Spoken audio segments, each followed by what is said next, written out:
بسم الله الرحمن الرحيم. الحمد لله رب العالمين، والصلاة والسلام على خير خلق الله محمد وعلى آله وأصحابه الكرام وتابعيهم بإحسان إلى يوم الدين. ربنا أرنا الحق حقا وارزقنا اتباعه، وأرنا الباطل باطلا وارزقنا اجتنابه. ربنا آتنا في الدنيا حسنة وفي الآخرة حسنة وقنا عذاب النار. بەڕێزان و خۆشەویستانم، لە مانگی مەولودی پێغەمبەرە صلی الله عليه وسلم ژیان بەسەر ئەبێن. بۆیە بە مناسبم بزانی لە دەرسی ئەمڕۆمانە و لە پێنجی مەولودە بەدەست سەڵاوات لە دیداری پێغەمبەری خوا صلی الله عليه وسلم بچینە خزمەت تەفسیری ئاەتەکان و ئەڵێن: اللهم صل على سيدنا محمد وعلى آله وصحبه وسلم. اللهم صل على سيدنا محمد وعلى آله وصحبه وسلم. اللهم صل على سيدنا محمد وعلى آله وصحبه وسلم. اللهم صل على حبيبنا محمد وعلى آله وصحبه وسلم. اللهم صل على حبيبنا محمد وعلى آله وصحبه وسلم. اللهم صل على حبيبنا محمد وعلى آله وصحبه وسلم. اللهم صل على شفيعنا محمد وعلى آله وصحبه وسلم. اللهم صل على شفيعنا محمد وعلى آله وصحبه وسلم. اللهم صل على شفيعنا محمد وعلى آله وصحبه وسلم. اللهم صل على شفيعنا وشفيع ذنوبنا وطبيب قلوبنا ونور أبصارنا محمد وعلى آله وصحبه وسلم تسليما كثيرا أبدا إلى يوم الدين. بەڕێزان و خۆشەویستانم، لەژێر سێبەری تەفسیری سوورەتی تەوبەیە ژیان گوزەر ئەکەین. لە دەرسەکانی ڕابردووە هەندێک یاسای پێوتین لە بەرامبەر کافران و مشریکان چۆن بین، و دەرسێکی زۆر گەورەی بۆ باس کردین کە لە باسی حونەینە خوا لە چەندین مەواڵینە ئێوەی سەرخستووە و ڕۆژی حونەین تەنها عوجبێک لە دڵتانە دروست بووە، گوناهێکی دڵی خوای گەورە بەهۆی ئەوە شکستی بەسەراهێنان و زەوی پان و پۆڕی لێ بچووکردنەوە.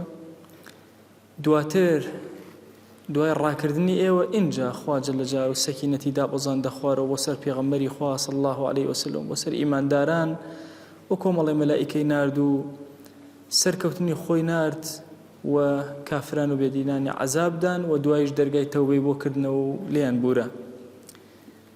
ئەمڕۆ ئەچینە خزمەت ئاەتێکی تری پیرۆز. رب العالمين یاسایەکمان ئەداتێ بەرامبەر بە مشریکین. ئەفەرمێ: یا ئەیها الذین آمنوا إنما المشركون نجس. هۆ ئیمانداران، ئەوانەی کە مشرکن و هاوتایەکیان داناوە بۆ خوا جەل جەلالوهو لە پەرستش و پەرستنیانە، ئەوانە پیسن، نەجەس. فلا يقربوا المسجد الحرام بعد عامهم هذا. نزیکی مزگەوتی حرام نەکەونەوە لە دوای ئەم ساڵ، واتە ساڵی نوێی کۆچی. وإن خفتم عيلة فسوف يغنيكم الله من فضله. ئەگەر ترسان لەوەی ڕوت و ڕەجاڵ کەون و فەقیر کەون، بزانن خوای گەورە خۆی بۆ خۆی دەوڵەمەندتان ئەکا لەمە دووە، ئینشاء بە بەرەکەتی خۆی. إن الله عليم حكيم. خوای گەورە علیم و دانایە و حەکیم. سەرەتا خیتابی ئەم ئاەتە پیرۆزە بۆ ئیماندارانە. پێمان ئەڵێ: یا ئەیها الذین آمنوا إنما المشركون نجس. إنما لە زمانی عەرەبیە بۆ حەسرە. شتێک لە ناو مشریکانە هەیە، یا با بڵێن صفەتی دیاری ناو مشریکان بریتە لە پیسی. طبعا ئێمە دائیمە لە ئەداتی حەسرە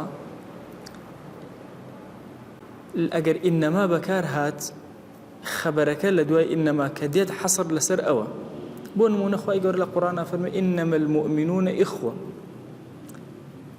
ئیمانداران یەک صفەتیان هەیە هەر هەمویان جیا ئەکاتەوە لە خەڵکی تر ئەوژەوەی برای یەکتر.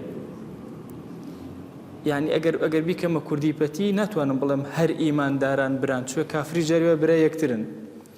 یعنی تەنها یا باڵێم ئیمانداران تەنها بران، یعنی ئەو صفەتەی کە هەیەە لە خەڵکیان جیا ئەکاتەوە برایەتیان.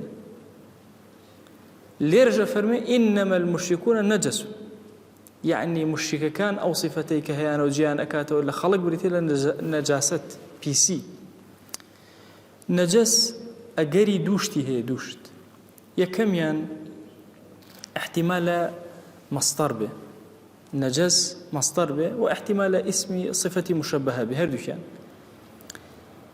ئەگەر مەستەر بێ طبعا دائما لە زمانی عەرەبیە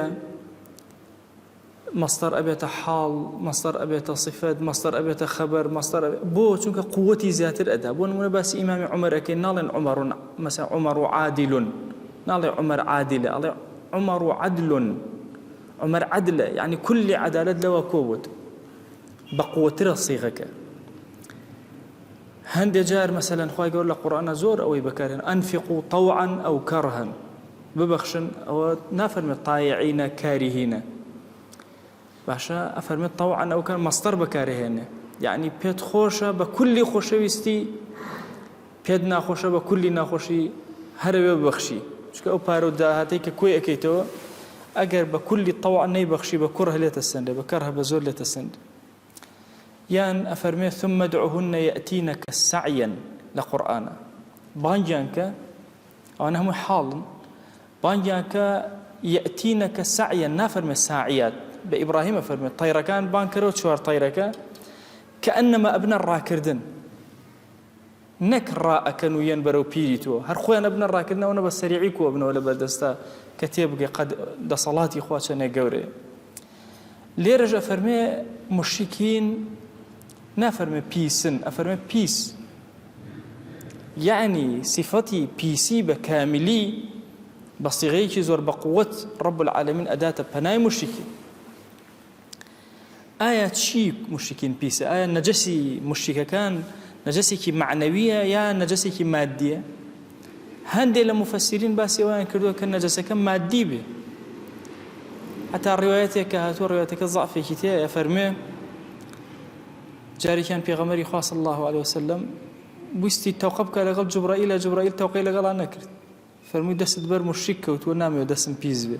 ئەوە کراوەتە دەلیل لەسەر ئەوەی حتا مادەشیان پیس بووە. حتا ئیبن عەباس ڕەزا و ڕەحمەتی خوای لەسەر ئەو ڕەئیەیە کە مشرکون نەجەسن، نەجەسی ظاهری و معنەوی هەموویەکە پیسن. جمهوری علەما لەسەر ئەوەن ئەم نەجەسە باسی معنەویەت ئەکا، چونکە ئەمانە شەریکیان بۆ خوا قەرار داوە، عەقیدەیان عەقیدەیەکی فاسیدە، ئەمانە پیسن، عەقیدەیان فکرێکی پیسن. بۆیە خوای گەورە کاتێکە باسەکە فەلا یەقرەبوا المەسجد الحەرام بعد عامهم هذا، خۆ احتیمالە جلوبەرگیان زۆر پۆشتە و جوان و قەشەنگ بێ، بەڵام لەبەرەوەی ناخیان ناخی پیسە با نزیکی مزگەوت نەکەونەوە، مەهماکان دەرەوەیان پاک بێ. بۆیە زیاتر مەیل بەلای ئەوایە کە ئەم نەجەسە نەجەسی معنەوی بێ، بە دەلیلی ئەوەی پێغەمبەری خوا صلی الله عليه وسلم لە ماڵی مشرکینە نانی خواردووە، مامەڵەی لەگەڵا کردوون، لە عەبەدەی ئەوثان بتپەرستەکان جزیە وەرگرتووە لە هەندێک ڕیوایەت کە جزیە بەردەستی ئەوان بەردەستی ئەوانەکەوە بەردەستی ئەمیشەکە. لە کاتی فتحی مەکە و دوای فتحی مەکە هەندێک چەک و تەقەمەنی لە سەفوان و لە کێو ئەوانە هەمووی قەرز کرد. مامەڵەی پێغەمبەری خوا صلی الله علیه وسلم لەگەڵ مشرکینە مامەڵەیەک بۆ ئەتیادی کراوە لە ڕووی مادیەوە، کەوا بوو پیسی مشرکەکان لە ڕووی معنەویەوەیە. كاتي رب العالمين أفرمي إنما المشركون نجس فلا يقربوا المسجد الحرام بعد عامهم هذا. إما دو صيغة من هي لقرآن صيغة راستوخوب والنهي كردن، صيغة أويك لين نزيق مكرو لباسي زنا أفرمي لا تقربوا الزنا، نزيق مكون ولا زنا. ليرى أفرمي لا يقربوا المسجد الحرام بعد عامهم هذا، با نزیک نەکەونەوە ولا مزگەوتی حرام. علەما فەرموون لە زینایە لەبەرەوەی زینا پێشەکی هەیە، وردە لە نەزەرێکەوە دەستپێکە لە پێکەنینەوە مولامەسەیەکەوە قسەیەکەوە هەتا ئەگاتە زینە کتوپڕ زینا ڕوونادا بۆیە ڕەب العالەمین ڕێگاکانیشی حرام ئەکا ئەفەرمێ کاتی ئەفەرمێ لا تەقرەبوا الزنا يعني تۆ هەر لە دوورەوە نزیک مەکەوە لا تەقرەبوا الصلاة وأنتم سكارى نزیک مەکەونەوە لە نوێژەکان کاتێک کە سەرخۆشن يعني هەر نزیک مەکەوە لە نوێژەکە دەستنوێژیش مەگرە دوورکەوەرە لێرەش ئەفەرمێ با نزیک نەکەونەوە بۆیە عولەما ئەفەرمون مەسەلەی هاتنی مشریک بۆ ناو مەسجدی حرام طبعا اختلافی تیا لەسەر سێ ڕەئی حەنەفیەکان ڕەیان ئەوهایە ئەفەرمون دروستە کافر و مشریک بۆ ناو مزگەوتی حرامیش و بۆ هەموو مزگەوتێکیش بێت ئەم ئاەتە باسی حەج و عومرە ئەکات چونکە لە حەج و عومرە هاتووەتە خوارەوە کە ئەفەرمێ لا يقربوا المسجد الحرام بعد عامهم هذا مەبەستی لە چییە؟ مەبەستی لەوەیە کە نێن بۆ حەج و عومرە لای شافعیەکان ئەفەرمون تەنها مزگەوتی حرام بۆ مزگەوتەکانی تر دروست مشریک بێتەنەوە مزگەوتی ترەوە بێت سێرکە ئەمە چۆن نوێژەکەین چۆن تاعەتەکەین چی ئەکەین دروستە هیچ کێشەی نیە تەنها مزگەوتی حرام نەبێت دروست نیە لای مالیکەکان ئەڵێن هیچ مزگەوتێکی خوا لەسەر زەویە ئەم حکومە ڕاستە باسی مەسجدی حرامەکە هەموو مزگەوتەکان ئەگرێتەوە لەسەر زەویە بۆ هیچ مزگەوتێک نابێ هیچ مشتێکی قاچی بخاتە نا و نابێ نزیکی کەوێتەوە واتە تەنها حەڕەمی مزگەوتەکە نا حەوشەی مزگەوتەکە شوێنی مزگەوتەکان حتا شوێنی دەستنوێژی مزگەوتەکان هەموو ئەگرێتەوە چونکە نەیفەرموو با نێنە ناوی فەرمووی با نزیکی نەکەونەوە نزیک نەکەوتنەوە نەهێکی کولی ئەکا لە هەموو لایەنەکانەوە فلا يقربوا المسجد الحرام بعد عامهم هذا مسجدي هنا لقى الحرام طبعا منطقي حرام لقى مزقوتك جوازة همو منطقي حرام بوان يبرو الناويات تنها مزقوت أفرمي تنها مزقوت أم كاتيك أم آياتية أخوار ومشركين هن لناو كعبشا هن أفرمي لدواي أم صالة وإتر بهيش شوازقناين ليرا كومالي يا سايبة إيما دا ما مالا كردمان لقال مشركة أزانين نجسك معنوي هي يك دو نابي نزيك مزقوتي حرام كوتو مزقوتي حرامي مسلمانان كعبة خصوصيته تابد مندي خوي هي إتر سواء بو حج وعمراء الروا بو كارو كسابة الروا بو هرشتك الروا لي منع كرا دواي أما كاتك أم آية بيروزة هات أخواره طبعا ضلي مسلمانان مسألة اقتصاد زور قرنج حالي إنسان إنه لحب الخير لشديد خوي يقول القرآن أفرمي إنسان بو حب مال زور تنده مالي خوش طبيعتي أو هاي الخير لسورة عادياتها ومعنى المال ده بو مالو سرطو سامان زور تنده طبيعتي أو حزي ديتي وإنه لحب الخير لشديد مشركين قرج أهاتن أوهم كلو بليان أنا أوهم كلو بليان أكري درجايكي بازرگاني زور جورو بو مسلمانا بويا بلاي مسلمانو زور زحمت بباش أجا مشركين نين أوهم درجاي كسابته دا آخره أما تشيب كين أفرمي وإن خفتم عيلة فسوف يغنيكم الله من فضله إن شاء أجر إيوة ترسان توشي عيلة بن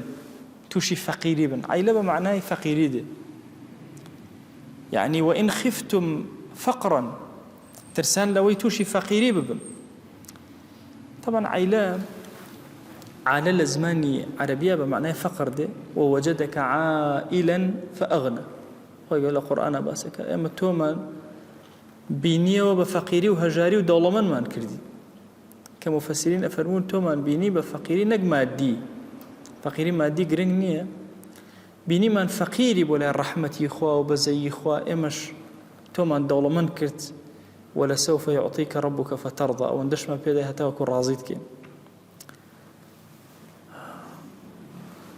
لفرمايشتك أفرمي ما على مقتصد أجر كسيك دسي زور نكاتو تشروكي جنبه قد فقير ناكي ما عال قد فقير ناكي أو كسي مقتصدة نطاو دسي كراوتو ندسي شي داخل سوتش دسي داخل هر فقيرة هر فقيري أجي كو أكاتو فقيري أجي دەسیشی کرابێتەوە لە دەستی هەمووی ئەڕوا هەر بە فەقیری ئەژی ئەفەرمێ ما عالە مقتصد ئەو کەسەی کە نێوەندگیری کردووە وەکانە بەینە ذالکە قەوامە نەهاتوە تەواو بەستی دەستی کردووە نەهاتوە تەواو دەستیشی نوقانەوە لەو نێوەندگیریە ئەوەی کردووە لە هەندێشتا دەستی گرتوتەوە لە هەندێشتا سەرفی کردووە لە باسی خوا و دینداری و پارەی سەرف کردووە مەسەلەن لە باسی ژیانی خۆی بە ئەندازی خۆی زیادەڕەوی نەکردووە ئەفەرمێ قەت فەقیر ناکە.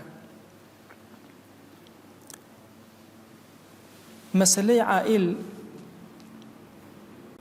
طبعا ئێمە ئەڵێن ئەوە عائیلەی فڵان کەسە لە عەرەبیە لە کوردیش ئێمە خۆمە زمانمان ڕات وەڵێ عائیلەی فڵان کەس خۆی عائیلە لە ئەسڵە اسمی فاعلە بمعنای مەفعولە یعنی ئەو کەسانەی کەسێ بە خێویانەکە نەک ئەو کەسانەی کەەوە عائیل و با بڵێن خەڵکی تر بە خێوەکە نە بەعکسەوە خۆیان بە خێوکراوەکان ناویان لێ ئەوترێ عائیلە بۆی ئەو کەسانەی کە لەژێر دەستی پیاوەکان لەژێر سێبەری پیاوەکە کۆ ئەبنەوە پیاوەتە عائیلەی فڵانە کەس فڵانە پیاوە دائیمەش لەبەرەوەی تەکلیفی نەفەقات لەسەر پیاوە عائیلە نیسبەت دەدرێتە پەرەی پیاوە مثلا عائیلەی زەید بۆ نمونە عائیلەی عەمر عائیلەی بەکر ئەم عائیلەیە لەبەرەوەی هەموو عائیلەکە هەمیشە محتاجی کۆڵەکە گەورەکەیە کە باوکە بۆیە نیسبەت دەدرێتە پەنای ئەو و واجبیشە لەسەری ئەو نەفەقەی هەمویان بکە بۆیە کە ئەنەمە ئەمە فوقەڕای بەردەسی ئەون ئیتر بە ئەهل و عائیل و هەموو ئەوانەی کە بە خێویانەکە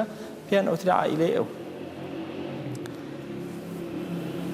ئایا فەقیری لەم ئاەتە پیرۆزە ئەفەرمێ وئین خفتم عەیلەتەن ئەگەر ترسان لە فەقیری فسوف يغنيكم الله من فضله خوای گەورە دەوڵەمەندتان ئەکا لە فەزڵ و کەڕەمی خۆی.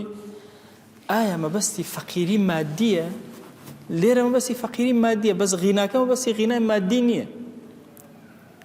ئەفەرمێ وئین خفتم عەیلەتەن ترسان لەوەی فەقیر کەون بەهۆی ئەوەی موشریکین نایەنە ناو مزگەوتە و قوربی نزیکی مزگەوت ناکەونەوە فسوف ناڵێ فسيغنيكم الله یا فيغنيكم الله یەکسەر خوا دەوڵەمەندتان ئەکا نە فسوف لەمەودووە خوای گەورە دەوڵەمەندتان ئەکا يغنيكم الله من فضله إن شاء دەوڵەمەندتان ئەکات چونکە مەسەلەی دەوڵەمەندی بریتە لە دڵ إنما الغنى غنى النفس بۆی ئەفەرمێ خوای گەورە دەوڵەمەندتان ئەکا ئایا بەچی دەوڵەمەندتان ئەکا دڵەکانتان دەوڵەمەندەکە یا فعلەن لە ڕووی مادیشەوە تەمکینتان ئەکا بۆی عولەما فەرموون یەکەم جار مەبەستی لە دڵە چونکە چەندێکت هەبێت دڵی ئارام نەبێ و دەوڵەمەند نەبێ هیچ نییە دڵتان دەوڵەمەند ئەکا لەمەوە دوای ئیمانداران یەک دوو لە ڕووی مادی دنیاویشەوە وا مەزانن تەنها تیجارەت و بازرگانی غەنیمەت دیەتە پێشەوە جزیەتە چونکە دوای باسی جزیە و غەنیمەت وانەیان بۆ ئەکا هەموو ئەوان دەرگای تری ڕسق ئەکرێتەوە. عولەما فەرموون ئەگەر دەرگایەکی ڕسقی لێ داخرا یەقینت هەبێ فسوف يغنيكم الله من فضله إن شاء خوای گەورە دەوڵەمەندت ئەکا بێخەم بلەوە و هەر کەسێ لەبەر خواوازی لە حرامێکە ناوەکو لە فەرمایشتەکە هەیە إلا رب العالمین دەوڵەمەندیەک ئەگەنا ماڵ هیچ نییە ینی تۆ ماڵی دنیا با هی تۆ بێ ما ئەغنا عنی مالی هەلەکە عنی سولطانی هیچ ئیسباتی نییە ماڵی بەبێ غینای نەفس هیچ ئینسان سوود لە ماڵ وەرناگرێت. یەکێک لە ناوەکانی رب العالمین الغنی هو الغني الحميد يعني خوای گەورە دەوڵەمەندە چ دەوڵەمەندیەک ئایا دەوڵەمەندیە کە سنوورێکی هەبێ زەمەنی هەبێ مەکانی هەبێ چونکە هەموو دەوڵەمەندەکانی ئینسان سنووردارە نا لە هەموو ڕۆکانەوە هو الغني دەی ئەفەرمێ فسوف يغنيكم الله من فضله کورە ئەو دەوڵەمەندەی کە ئەتانکاوە مەزان هەر بە بازرگانی لە فەزلی و گەورەی خۆیەتی چۆنە چەندێکە ئەندازەکەی هو کەس نازانێت هەمووشیان دەوڵەمەند بوون إن شاء ئەگەر مەیلی هەبوو زۆرێک لە تەفسیرەکان وایان فەرمان ئەگەر مەیلی هەبوو خوا تەفسیر کوردیەکان خوای گەورە خۆی بۆ خۆی دەوڵەمەندتان ئەکا بەزە و ئینشاء ئەلەویە هەموو ئینشاء ئەڵڵایەک معنای ئەوەی نییە کە ئەگەر خواویستی لەسەر بێ هەموو ئینشاء ئەڵڵایەک معناکەی ئەوە نییە ئینشاء ئەڵڵای تعلیقیمان هەیە ئینشاء ئەڵڵای تحقیقی و بەرەکەتمان هەیە. ئەلێرە عولەما ئەفەرمون مفەسرین ئەفەرمون ئالوسی بە تایبەتی زۆر تەرکیز دەخاتە سەر ئەوە فەرمووی ئەمە ئینشاءڵڵای بەرەکەتە. یەقینتان هەبێ کە ئەم کافرانە نەهاتن و نزیکی مزگەوتان نەکەوتن و ترسان لەم فەقیرە کە ڕووتان تێ بکە ئیلا خوای گەورە دەوڵەمەندتان ئەکا. فسوف يغنيكم الله من فضله، چونکە فەضلی خوا لەگەڵ مەشیئەتی خوا کۆ ناوێتەوە. ئەگەر خوا فەضلی کرد حتمما دەوڵەمەندی کردووی. بۆیە وشەی ئینشاء لێرە تەنها وەکو بەرەکەت بەکارهاتوو. بۆی ڕەبتی تۆش کاتەوە بە خواوە جەل جەلالوه. ئەی ئیمانداران، ئیتر وا مەزانە دەوڵەمەندە بیت و پشتێنی لێکەیتەوە، ئاگات لێبێ ئەگەر لە مەشیئەتی خوا بێ دوعاکە لێ پاڕ داوای لێ بکە، پەیوەندی لەگەڵ ئەوە بەهێز بێ، ئەو ئەداتێ. جارێکتر لە خزمەتانە باسم کردو لە یەکێ لە غەزوەکانە ئیبن تەیمیە وتی سەر ئەکەوین، واللهی قەسەم بەخوا ئێمە سەر ئەکەوین. وتیان یا شەیخ قل ئینشاء الله، بڵێ ئینشاء الله سەر ئەکەوین. وتی ئینشاء الله تحقیقا لا تعلیقا، ئینشاء الله ئەکەم بەڵام ئینشاء الله کە من تعلیق نییە، یعنی ئەگەر خوا مەیلی بێت، چونکە فەرموویەتی ئین تەنصروا الله ينصركم، مادام ئێوە نەسرەتی دینی خوا بن خوا سەرتان ئەخا. ئەو ئینشاء الله هەر وەکو بەرەکەت بەکارین. بۆیە هەندێک جار لە دوعایە ئێمە لە کاتی دوعایە طبعا نەهی لێکراوە لە فەرمایشتە هاتووە کە ئەگەر ئینسان ناوێ بڵێ اللهم اغفر لي إن شئت، خوایە ئەگەر تۆ مەیلی لێیە عەفوم کە، ئەگەر بە تعلیق بیڵێ. بەڵام ئەوەی کە زمانی کورد ڕاهاتوە لە ئینشاء الله زۆرینەی کات بۆ تعلیق نییە، بۆ تحقیقە. ئەڵێ ئینشاء الله یەم بۆ ماڵتان ئینشاء الله، هیچی مەبەستی ئەوە نییە کە مەسەن تعلیقی ئیشەکە بکە، مەبەستی ئەوەیە بە بەرەکەتی خواوە یەم بۆلات سەردانت دەکەم، ئاموشۆتەکەم دێم، هەر شتێک لەو شێوازانە. بۆیە حتا لە دوعاشە ئەگەر مەبەست پێ تعلیق نەبێ، ئەلەو کاتە دروسە حتا لە دوعاشە ئەگەر ئینشاء الله بوتری. فەرمووی وإن خفتم عيلة فسوف يغنيكم الله من فضله إن شاء.